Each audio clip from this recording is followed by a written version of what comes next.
hard-drinking Congress, and somehow they voted for a constitutional amendment. This is not a normal bill. This is like 2/3 of all of Congress has to vote on this, not to ban the drinking of alcohol, but the production of alcohol for any purpose. So that became known as Prohibition. And that went on for about 13 years, during which time Rockefeller consolidated his hold on both Europe and America in terms of fuel. He wasn't successful in getting Prohibition passed anywhere else in the world, but he tried.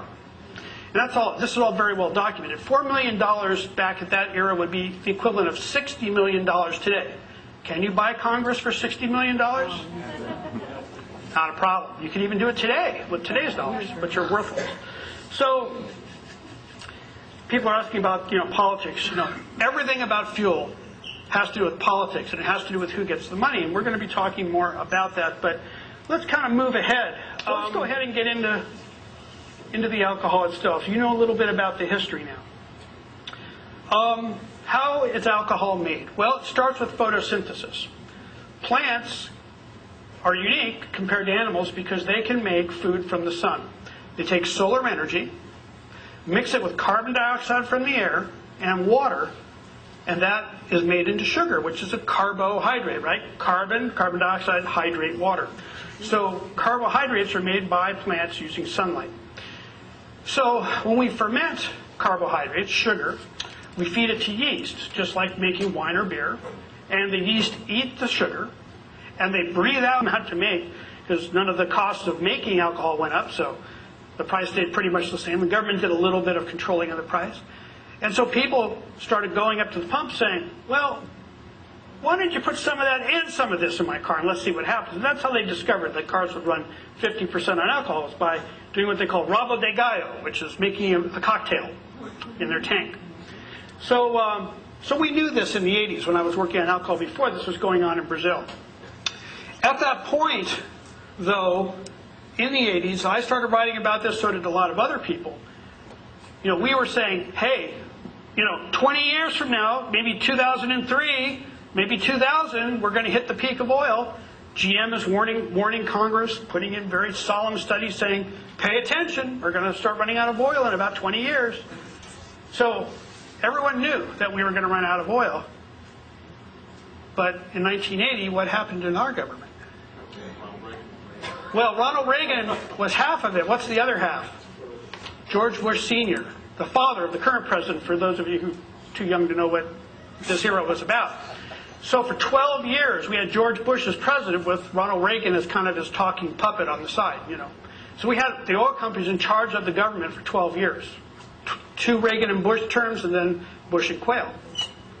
So during that time, any mention of alternative fuel basically was laughed at and not funded, and it didn't go anywhere. And we just wasted those 12 years doing nothing.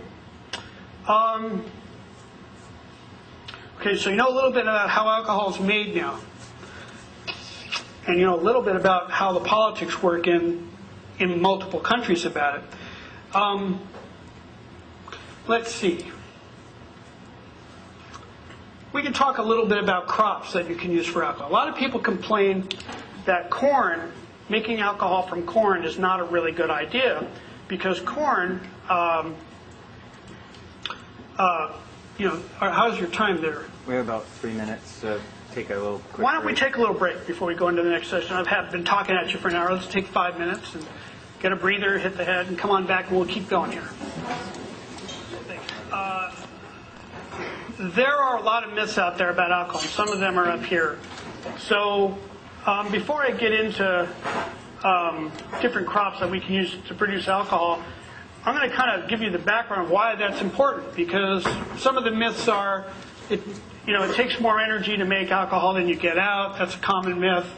The other one is, oh no, we don't have enough land. We could never grow enough crops to make alcohol. And the other big myth is, isn't it immoral to grow crops for your SUV and let the starving hordes of Africa starve? In other words, a food versus fuel issue. Those are core propaganda issues about alcohol, and I want to go and make sure I get some of those covered, early on in this thing, and we'll get into some of the practical stuff about crops and as a sideline to that because it's going to be related. So let's start with the energy balance question. How much energy does it take to make alcohol? If you listen to the popular press, and I think last Sunday there was 3 oil company executives on the air, and they were talking about, oh yes, alcohol takes more oil to make than you get out. Of course you can't make enough. It's basically a hippie thing. And, it doesn't amount to anything. How many people here have heard that it takes more energy to make alcohol than you get out of it? Look at this. Look at this. How many people have heard that? That is an amazing example of the American Petroleum Institute. Because you don't even know where you heard that. But you know it. It's been said so many times that you've internalized it. And you're going to be surprised to learn that all of this information about energy balance comes from one man, David Pimentel. And he's like a perfect front man for the oil companies. David Pimentel, Cornell University. I mean, he's a ecologist, but his actual field is entomology. And he's done brilliant papers on organic agriculture and bug control. But in 1980, he went way outside of his field and did a paper on the energy balance for alcohol fuel. And he did it under the Carter administration just before they were finishing the Energy Research Advisory Board. And the head of this study was himself and Paul Weiss, who was head of research for Mobil Oil. And they were the 2 guys that were in charge of the study. But what David Pimentel did not tell the Department of Energy is that he was also on the payroll of Mobil Oil when he did the study. And he came out with the conclusion that basically you put in 70% more petroleum energy than you get out as energy in the fuel, and so you might as well, every gallon of alcohol you make just makes the problem worse. Okay, so that's where the myth started. Yeah. Was that at $1 a gallon or $3 a gallon? Had nothing to do with price. It had to do with energy. In other words, it took more energy to make it, so it was like basically a scam that farmers were getting away with, yada, yada. And this got repeated over and over and over again. Well, those of you who are old enough might remember Jack Anderson, who was the muckraking reporter from the Washington Post. And he found out that David Pimentel, when he wrote this story, was on the payroll of Mobil Oil. He published that. And then, get this is so priceless. Mobil Oil took out full-page ads in all the big newspapers, chewing out Jack Anderson for daring to question the credibility of David Pimentel simply because he was on the payroll of Mobil Oil. A scientist is a scientist, and they always do the objective thing. And it's like, how stupid do they think we are, So back at that time, George McGovern actually convened a Senate hearing on this finding by the Energy Research Advisory Board, and they basically exposed the whole thing as a scam. What was David Pimentel's solution to the energy problem? We should make fuel from coal.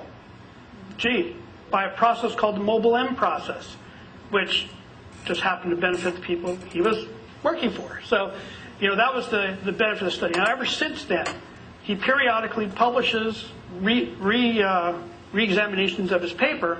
The last 2 came in 2003 and 2005.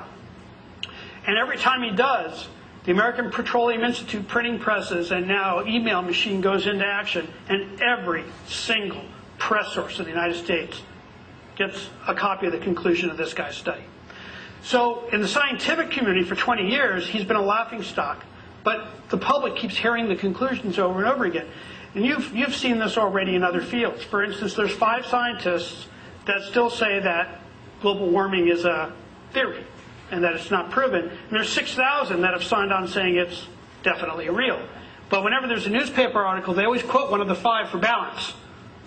Okay? Well, whenever you talk about alcohol, they always quote David Pimentel for balance. He's the one. Okay? So I'll give you an example of what's wrong with the study. I'm not going to dwell on him too long because he's such a sad case, but he's done so much damage to the movement. One of the things that